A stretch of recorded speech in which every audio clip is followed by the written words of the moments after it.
Sir यही है sir original ID. ठीक है बच्चे, ठीक। ओके। और सर असाइनमेंट सर कोई सी भी नोटबुक में कर सकते हैं या फिर स्कूल की नोटबुक में करना है? हाँ बच्चे कोई सी भी नोटबुक में कर सकते हैं। Okay sir, thank you. ठीक है, मतलब मेनली तो उसमें 3 क्वेश्चन वही हैं जो आपको उधर गूगल क्लासरूम पे सबमिट करने हैं, उनके आंसर। और ओके। हाँ, जो सेकेंड असाइनमेंट है वो है आपका पर्सनैलिटी वाले से रिलेटेड। तो उसके अंदर मुकेश अपना कैमरा ऑफ कर लीजिए, तो माइक ऑफ कर लीजिए अपना। हाँ, तो जो दूसरा असाइनमेंट मैंने दिया है, वो दूसरा असाइनमेंट दिया है मैंने आपको कि आपको 25 वो चीज़ें लिखनी है जो कि आप लाइफ में करना चाहते हैं, ठीक है? और उसमें से 5 चीज़ें ऐसी जो कि आप अभी इस समय कर रहे हैं।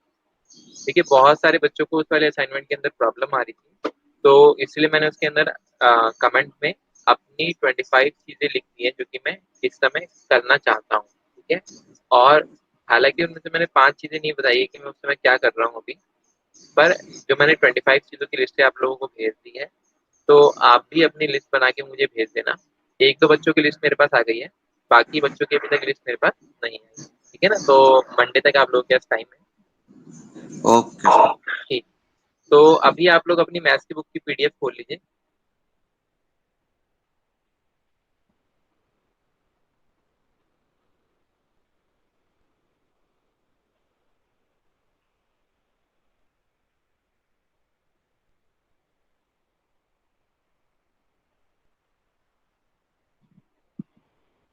खोल ली सबने पीडीएफ?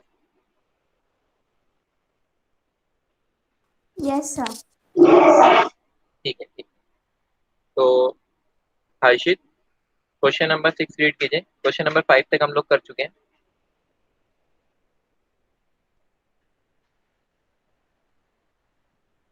यस सर, तुम सर क्वेश्चन हाँ, नंबर 5।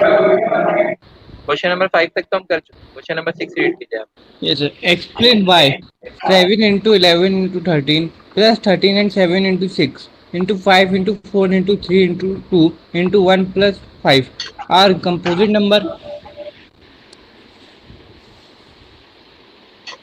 हाँ, तो हमें क्या बोल रहा है, ये निकालने के लिए बोल रहा है कि कंपोजिट नंबर है या नहीं। अच्छा, 1 मिनट में मीटिंग लीव कर रहा हूँ क्योंकि मैं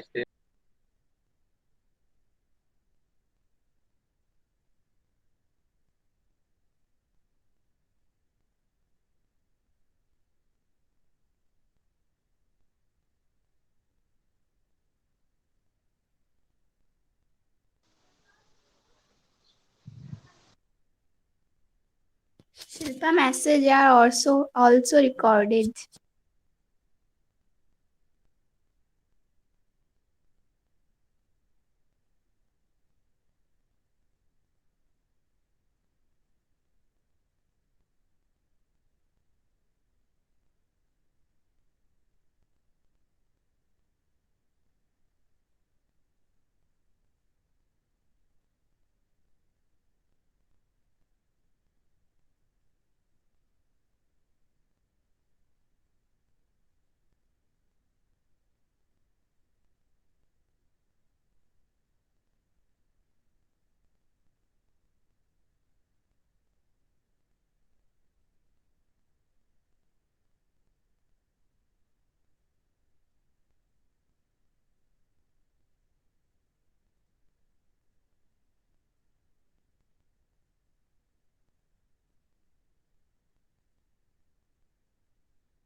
ठीक है।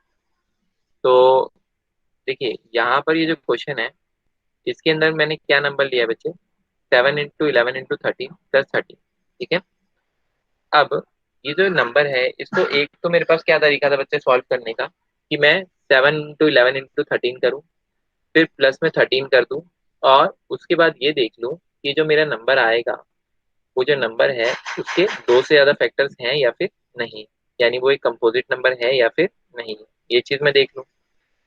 और दूसरा मेरे पास क्या तरीका है कि मैं थोड़ा सा स्मार्ट वर्क करते हुए, भाई 13 यहाँ पे क्या है दोनों के अंदर कॉमन है, तो मैं क्या करूंगा 13 को यहाँ पर दोनों के अंदर से ले लूंगा।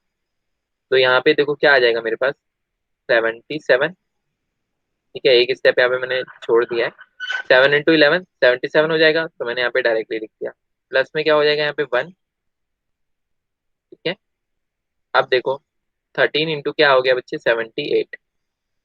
अब मुझे तो क्या है इस नंबर से मतलब नहीं है, जो भी मल्टीप्लाई करने पे आएगा मुझे केवल मतलब किससे है, ये कंपोजिट नंबर बन रहा है नहीं बन रहा, तो मैं इसको यहीं से क्या कर दूंगा कंपोजिट नंबर की फॉर्म में लिखना चाहूंगा। सर आपकी आई नहीं रही स्क्रीन।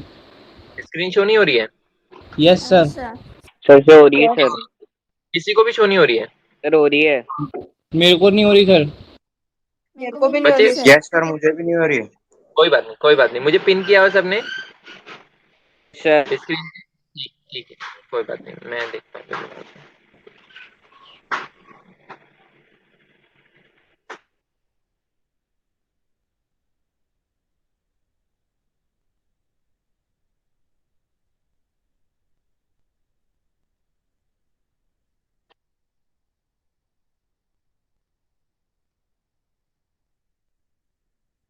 ये हेमेंद्र के अलावा और किसको हो रही थी जो स्क्रीन शो?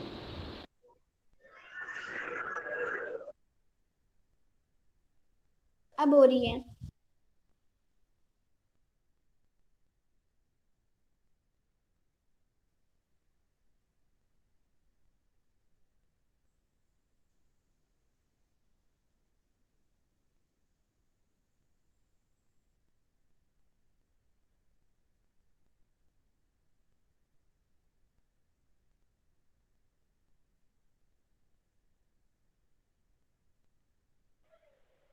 हाँ 78 को प्राइम फैक्टर्स की फॉर्म में लिखो, 2 इंटू और क्या होगा 2 इंटू 3 इंटू, भाई प्राइम फैक्टर्स करने हैं इसके 78 के, 2 क्या आ गया 39, फिर 3 क्या आ गया 13, ठीक है। वॉइस आ रही है मेरी सबको? Yes sir. ठीक है, तो बोल क्यों नहीं रहे हो? प्राइम फैक्टर पूछ रहा हूँ तो प्राइम फैक्टराइजेशन तो आपको आता है अच्छे से, ठीक है। तो आप लोग यहाँ पे एक लाइन लिखना, तो बिकॉज, ठीक है लिखिए बिकॉज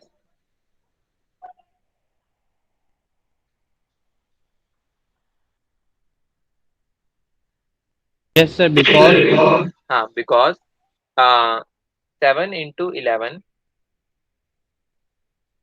× 13, ठीक है, 7 × 11 × 13 + 13 has more than two factors, ठीक है, has more than two factors, ठीक है, एक फैक्टर हो गया, दो फैक्टर हो गया, तीसरा भी फैक्टर हो गया, ठीक है, has more than two factors, ठीक है। पहले तो ये नंबर लिखेंगे आप लोग, because 7 × 11 × 13 + 13 has more than two factors,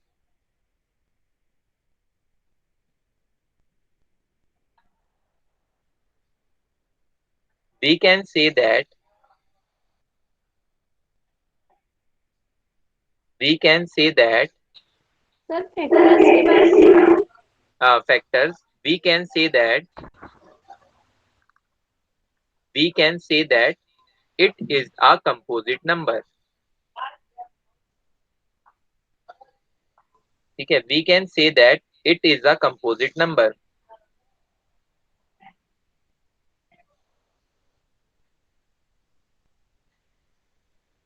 एक बार लिख लो तो मुझे बता देना। यस सर हो गया। ठीक है ठीक है। अब इसका सेकंड वाला पार्ट करो, जिसका भी हो गया है। सेकंड वाले पार्ट में कहता है हमें कंपोजिट नंबर किसको बताना है, ये कंपोजिट नंबर है, और किस लिए ये चीज हमें बतानी है। देखो 7 × 6 × 5, ठीक है, 7 × 6 × 5 × 4 × 2 × 1 + 5, ठीक है ना। तो यहाँ पे मुझे बताओ जरा एक बारी,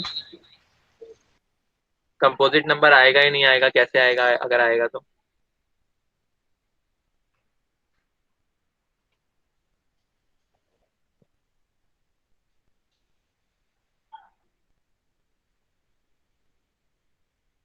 चलो सबसे पहले स्टेप बताओ क्या करूं मैं यहाँ पे।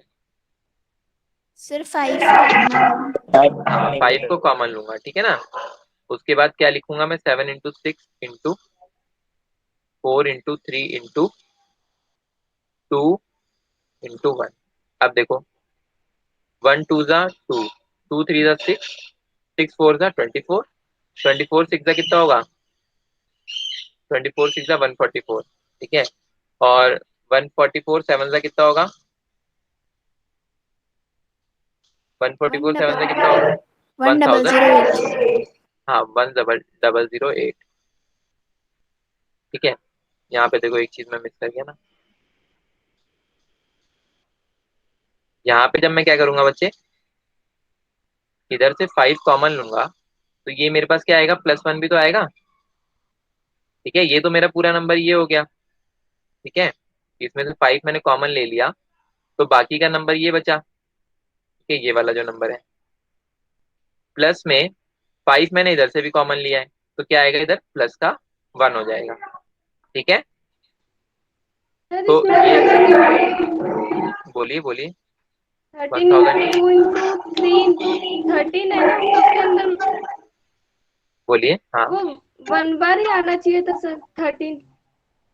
13 बच्चे 2 बार आएगा ना यहाँ पे, सर देखिए हाँ आप, सॉरी सॉरी ठीक है सर, ना, समझ गई, मल्टीप्लाई आप हाँ करके सर। देखिए।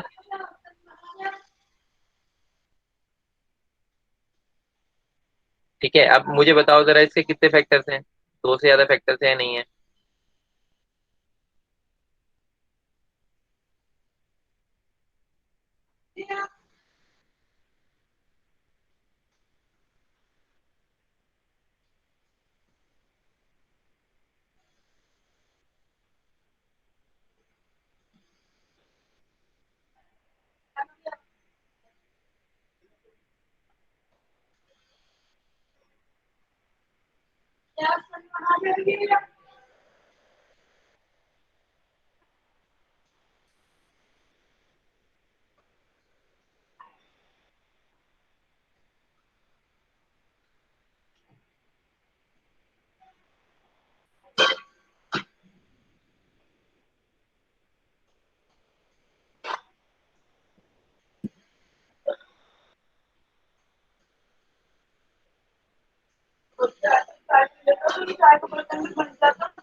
सर नहीं होगा, ये 2 से ज्यादा नहीं होंगे इसके।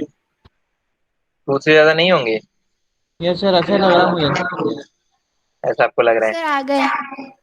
हाँ बताइए। 7 × 6 × 5 × 4 × 2 × 1 + 5। बच्चे +5 की फॉर्म में तो रिप्रेजेंट कर नहीं सकते ना इसके फैक्टर्स को, 1009 के फैक्टर्स की बात कर रहा हूँ अभी मैं केवल।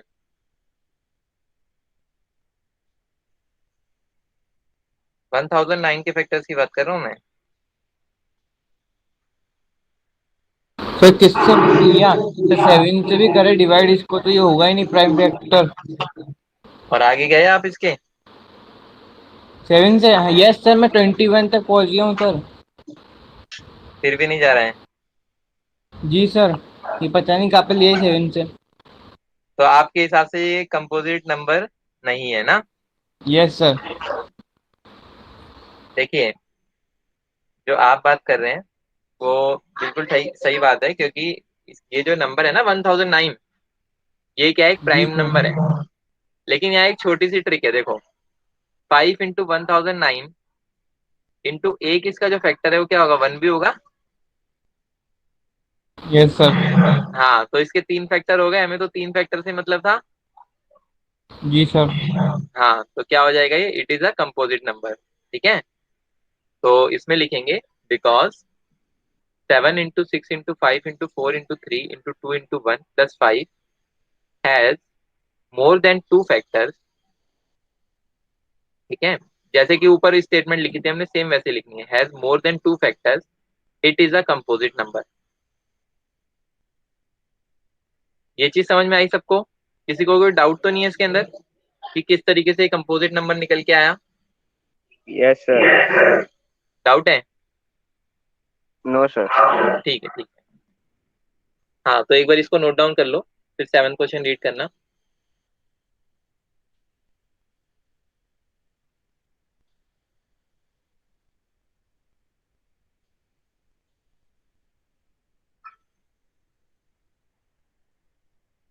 सर हो गया। सबका?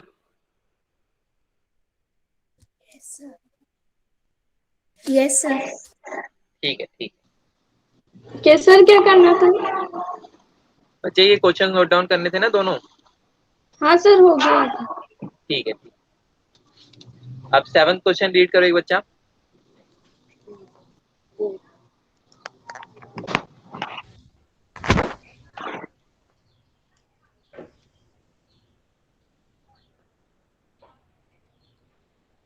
अश्विन, 7 क्वेश्चन रीड करो। Yes sir. देख ले आके। सर कौन सी हाँ एक्सरसाइज का है सर, हमें पता नहीं है। बच्चे, एक्सरसाइज 1.2। 1.2। 1.2 का 7। हाँ, 1.2 का There 7। is a circular path around a sports field.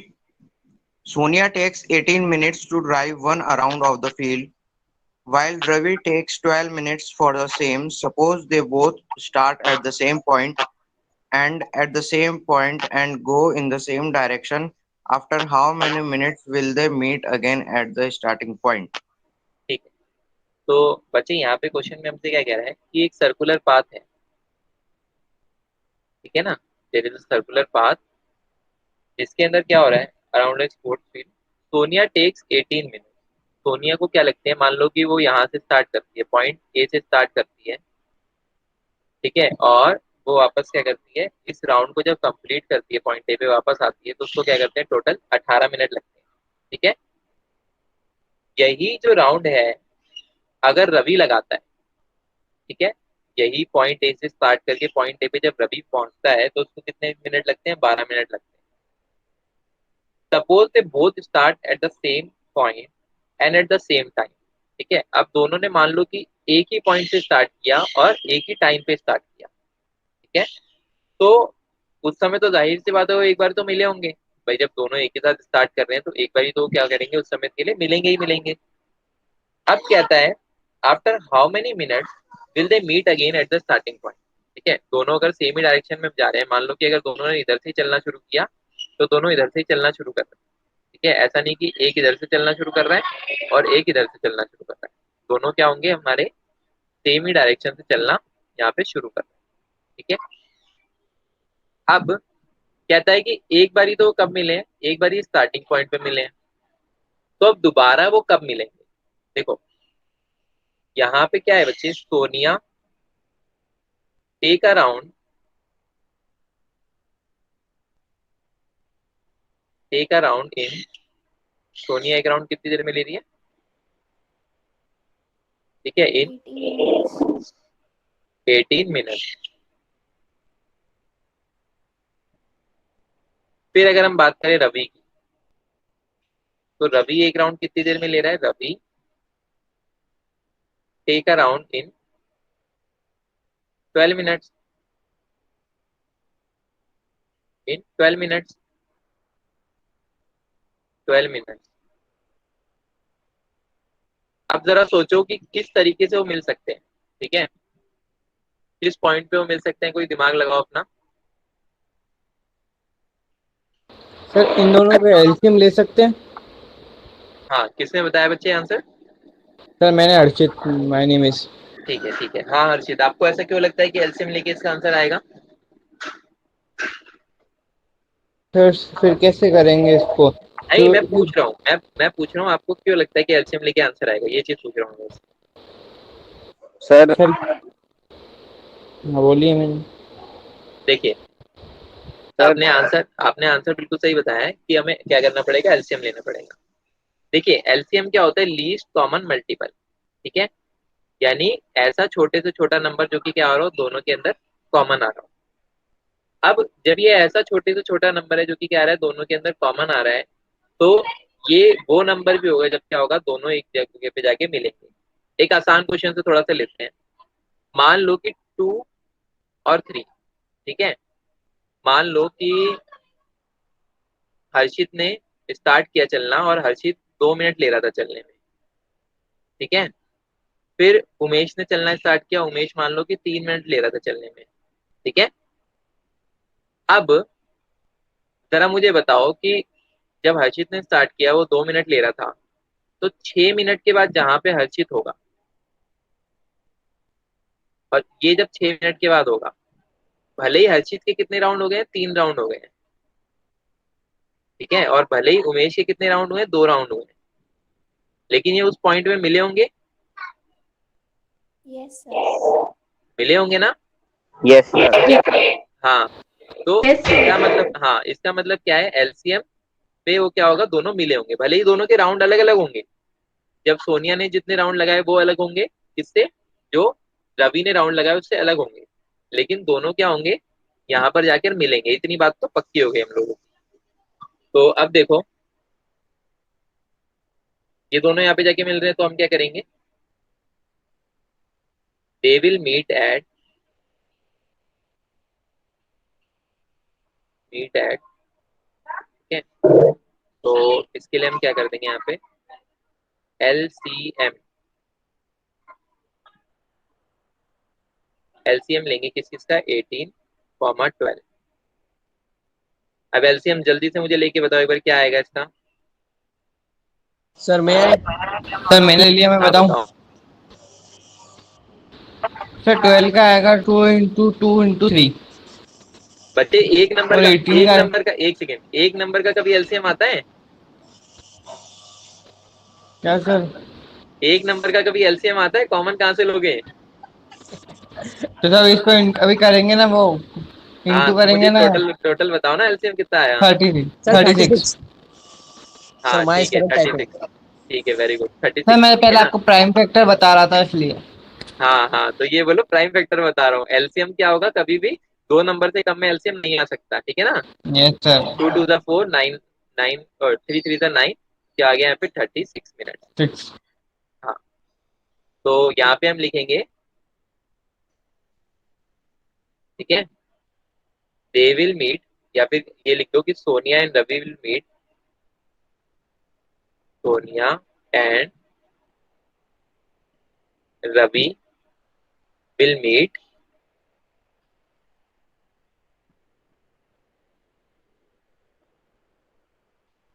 After 36 minute, ठीक है ना, आफ्टर 36 मिनट। अब ये बताओ, अगर दोबारा वो मिलेंगे तो कब मिलेंगे,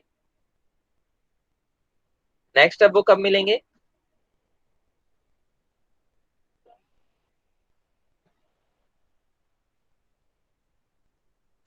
सर 36 मिनट। 72 मिनट, हाँ वेरी गुड, क्योंकि सर अगला जो इसका कॉमन है, हाँ अगला सर जो इसका कॉमन है उल्टा इनके है। बीच में, वो 72 मिनट है, ठीक है ना? अब देखिए, आज की क्लास में तो हम अगला टॉपिक स्टार्ट नहीं करेंगे, क्योंकि वो एक थ्योरम है, तो उसके बारे में पहले हम लोग कुछ एक चीज़ें पहले समझ लेंगे और उसके बाद ही हम चीज़ों को स्टार्ट करेंगे। तो अभी मैं फिलहाल आपकी क्लास में एक बच्चे ने क्वेश्चन पूछा था, तो उस क्वेश्चन का आंसर दे देता हूँ। बच्चे क्वेश्चन में मुझे एक चीज़ बस क्लियर कर दीजिएगा कि जब भी हम मैथमेटिक्स में बात कर रहे हैं सीखने की, तो सीखने का मकसद हमें पहले पता होना चाहिए कि हमारा सीखने का मकसद क्या है। ठीक है, तो पहले तो मुझे रोहन ये बताना कि मैथमेटिक्स सीखना किस लिए है, मतलब कि एग्जाम बहुत अच्छे से निकालना, एग्जाम में बहुत अच्छे मार्क्स लाने, या फिर मैथमेटिक्स से कुछ सीखना है, या फिर फ्यूचर लाइफ में मैथमेटिक्स काम आए तो उससे रिलेटेड कुछ चीज सीखनी है। ये एक बारी मुझे बताओ पर्पस, तो फिर मैं बताता हूँ आपको clear। सर अगर हम फ्यूचर में कोई एग्जाम वगैरह देता हो तो उसमें काम वगैरह आ सके, और रियल लाइफ पर्पस में बहुत काम आती है, जैसे बाजार में जाते हैं तो वहाँ पे भी काम आती है, सर मल्टीप्लिकेशन वगैरह तो, और थोड़ी बहुत और भी जगह काम आ जाती है। नेहा, एक मिनट अपना माइक ऑफ कर। एक्सक्यूज हाँ, मी कुछ बोलना सर। है? बोलिए बोलिए। सर मैं बोल रही थी मैंने स्क्रीनशॉट नहीं लिया, इसलिए फिर से लगा सकते हो आप वो। हाँ बच्चे, एक सेकेंड, शायद मैंने क्लियर कर दिया स्क्रीन। आप अपने किसी साथी से नोट कर लेना, मैंने स्क्रीन क्लियर कर दी है। ठीक है, ओके सर। हाँ, आप किसी साथी से ले लेना। हाँ, तो बच्चे देखो, क्योंकि आपको मैथमेटिक्स किस लिए सीखनी है, आपको मैथमेटिक्स इसलिए सीखनी है कि आप फ्यूचर लाइफ में उसका कुछ ना कुछ इस्तेमाल कर सकें, अच्छा इस्तेमाल कर सकें। अब अगर हम लास्ट वाले क्वेश्चन की बात करें जो भी हम लोगों ने जस्ट क्वेश्चन किया है, तो उसी के अंदर देखो मैथमेटिक्स की सीधे सीधे एप्लीकेशन। हम लोगों ने क्या जानना था कि ये दोनों कब मिले। तो एक तो तरीका क्या था कि हम लोग इनको दौड़ा देते, और फिर उसके बाद दौड़ाने के बाद हम लोग देखते कि ये कब मिलेंगे, और उस टाइम को हम नोट डाउन करते। बट दूसरा तरीका मैथमेटिक्स से क्या किया हमने, मुश्किल से 5 मिनट के अंदर इस चीज का आंसर निकाल लिया कि वो कब जाके मिलेंगे। कैसे निकाला, हमने दोनों का कॉमन मल्टीपल देखा, तो एलसीएम का देखो किस तरीके से रियल लाइफ के अंदर प्रयोग है, आप लोगों ने जान लिया। तो ये छोटी छोटी चीजें हैं कि आपको क्या करना पड़ेगा अगर मैथमेटिक्स के अंदर एक्सेल करना है। तो आपको एक तो ये जानना है कि मैथमेटिक्स जो है रियल लाइफ में कितनी इंपॉर्टेंट है। दूसरी बात, जो मैथमेटिक्स में मैं जनरली देखता हूँ ना कि प्रॉब्लम आती है बच्चों को, वो एक तो आती है कि कई बार क्या होता है कोई चीजें समझ में नहीं आई। ठीक है, अब जैसे अगर मैं एक एग्जांपल लूँ, तो मेरे साथ ये हुआ था ट्रायंगल्स चैप्टर में। जब क्लास 9 में मैं ट्रायंगल्स चैप्टर पढ़ रहा था, तो मुझे प्रीवियस कॉन्सेप्ट जो थे, जैसे लाइन का कॉन्सेप्ट, एंगल का कॉन्सेप्ट, अल्टरनेट एंगल का कॉन्सेप्ट, तो ये सारे कॉन्सेप्ट क्या थे, कहीं ना कहीं परेशान करते थे, मुझे कॉन्सेप्ट समझ में नहीं आते थे। ठीक है, अब उस समय इतना ज्यादा नेट का ट्रेंड भी नहीं था। ठीक है, पिछली बुक्स मैं बेच ही चुका था, टीचर्स भी मतलब फिर उस हिसाब से ये होता था ना कि उनको भी क्लास खत्म करनी थी, सिलेबस खत्म करना था, तो मैं वो चीजें उस समय मैं क्लियर कर ही नहीं पाया कभी। ट्रायंगल चैप्टर मेरा 9th में, 10th में, 11th में सब जगह गोल ही रहा। ठीक है, मैंने ये सीखा कब, सीखा जब जब मैं बाद में आकर बच्चों को पढ़ाने लगा, तो तब मैंने ये चीजें सीखने की कोशिश की कि हाँ ये किस तरीके से काम करता है और ये किस तरीके से होता है।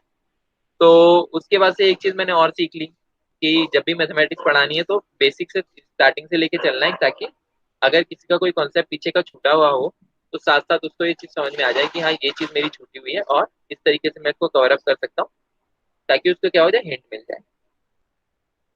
दूसरी जो चीज है वो ये होती है कि मैथमेटिक्स जो है उसके अंदर क्या होता है कि अगर आपको कोई कॉम्पिटिटिव एग्जाम मान लो एक्सेल करना है, ये तो बात हो गई कि आपकी जब तक बेसिक्स क्लियर नहीं होंगे, जब तक मैथमेटिक्स में अगर आप आगे के कंसेप्ट पे जाएंगे, तो फिर आपको हमेशा यही लगता रहेगा कि ये चीजें बहुत मुश्किल है। आप एक क्वेश्चन दो क्वेश्चन ट्राई करेंगे, तीसरे क्वेश्चन के बाद आप बुक बंद करके रख देंगे और वो पूरे साल भर नहीं खुलेगी, इस बात की मैं गारंटी देता हूँ। ठीक है, क्योंकि मैंने खुद भी फेस किया हुआ है और मेरे बहुत सारे दोस्तों ने भी फेस किया हुआ है।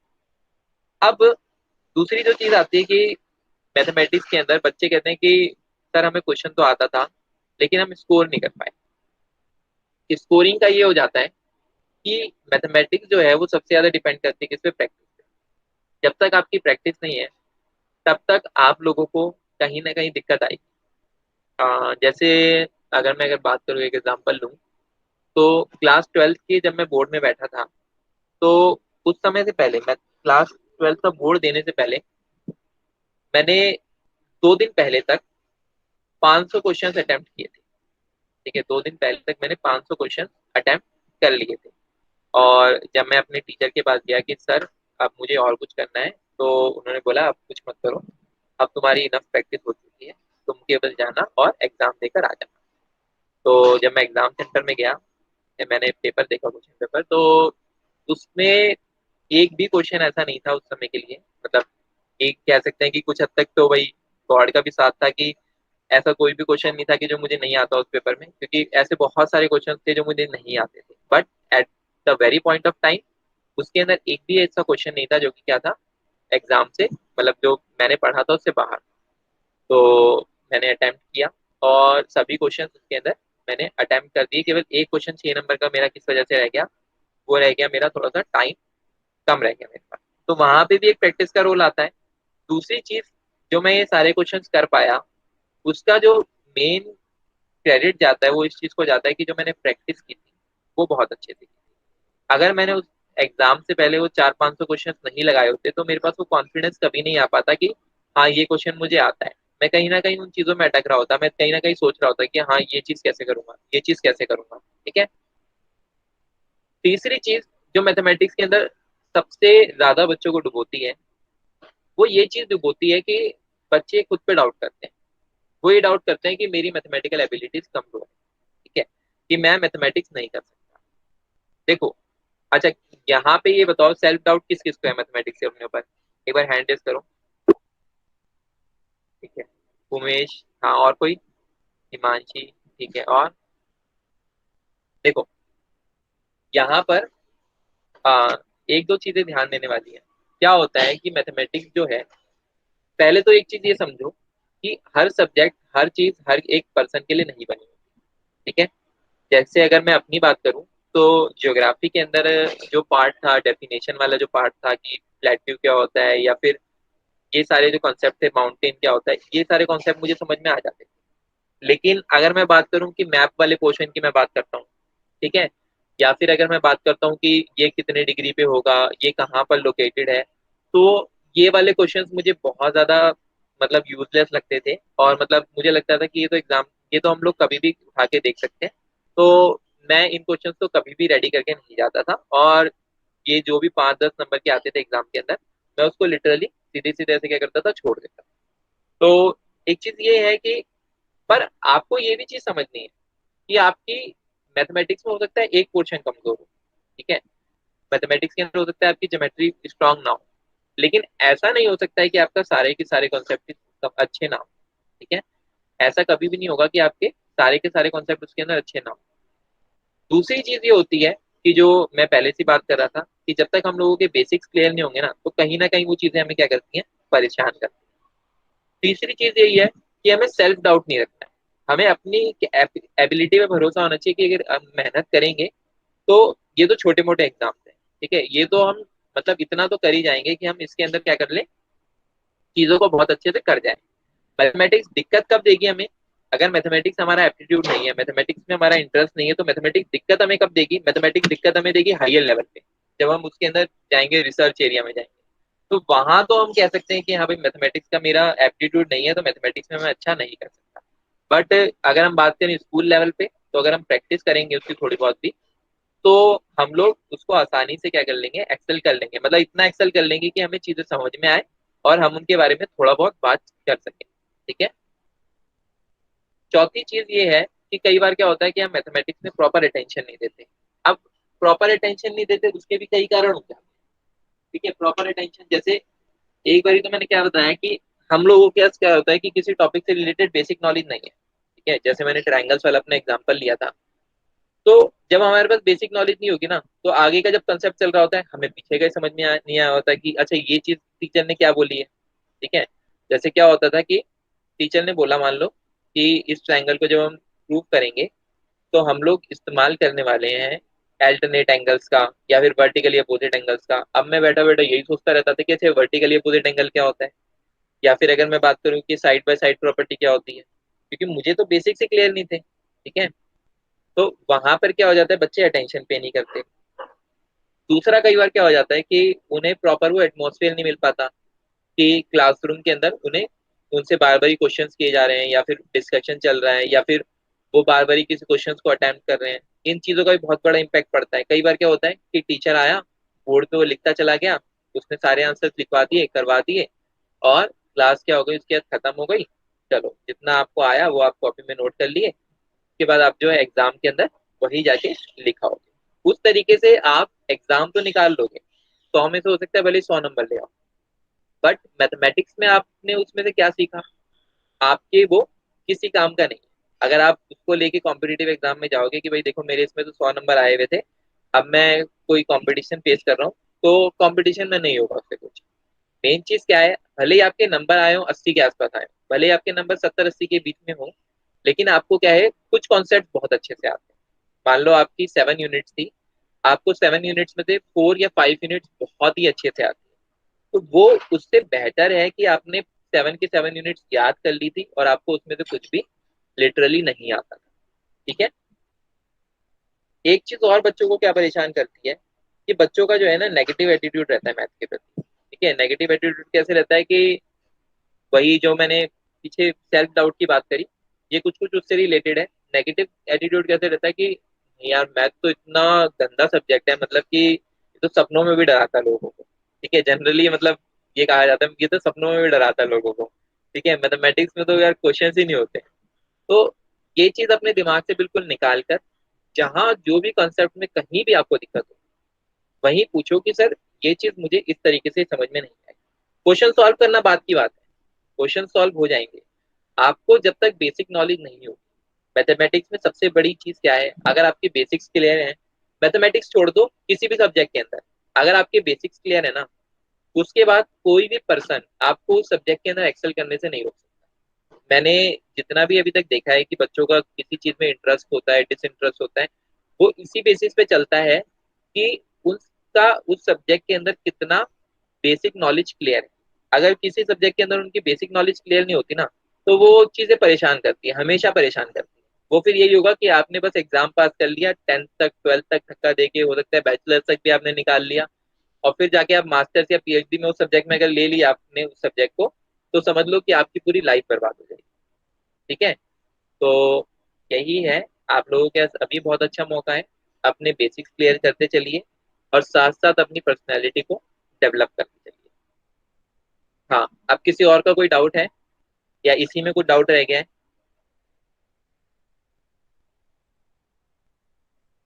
सर हमारे साथ ऐसा होता है जब हम मतलब क्वेश्चंस करते हैं क्लासरूम में तब हो जाते हैं, लेकिन जब एग्जाम में करते हैं तब उसका आंसर ही नहीं निकलता है।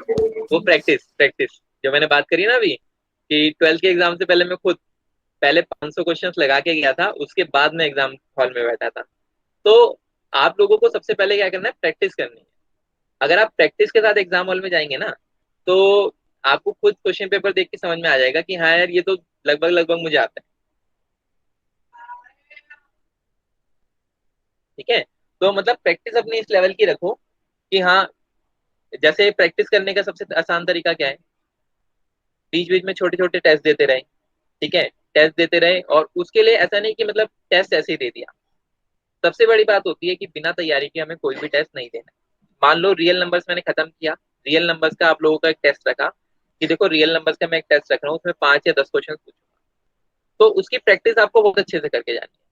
जब आप प्रैक्टिस करके जाएंगे ना, तो वहीं पे वो आपका टॉपिक तैयार हो गया कि हाँ ये चीज तो बस मुझे एक बार रिवाइज करनी होगी। जब मेरा 3 या 4 चैप्टर्स का इकट्ठे टेस्ट होगा, तब मुझे वो चीज रिवाइज करनी होगी। अभी तक के लिए तो मेरा बिल्कुल क्लियर है, तो उसको आप साइड में रख सकते हैं कि हाँ ये मेरा हो गया।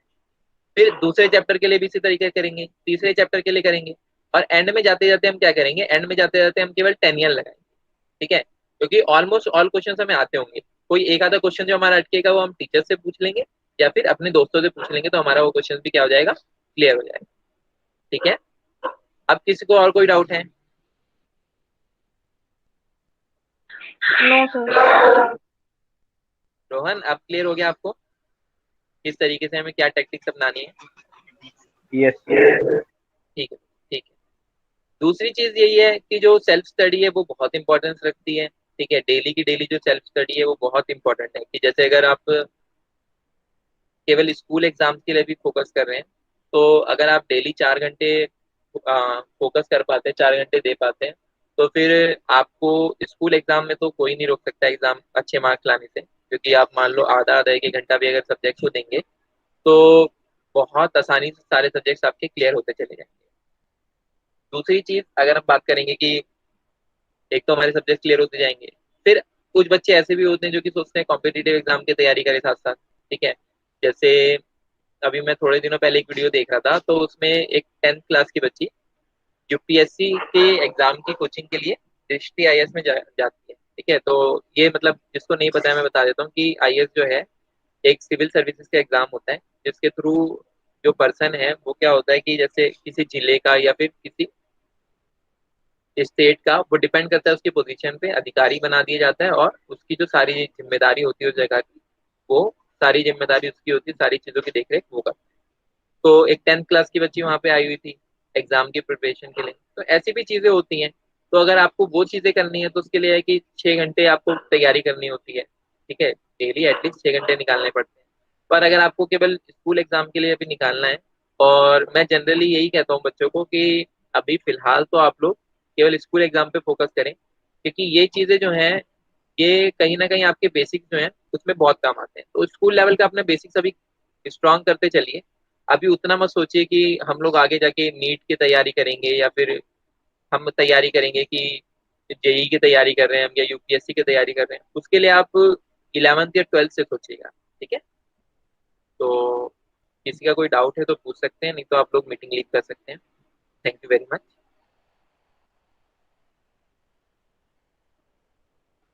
Okay, sir. Thank you. Thank you, sir. Most welcome, most welcome. Thank you, sir. Bye, sir. Bye, sir.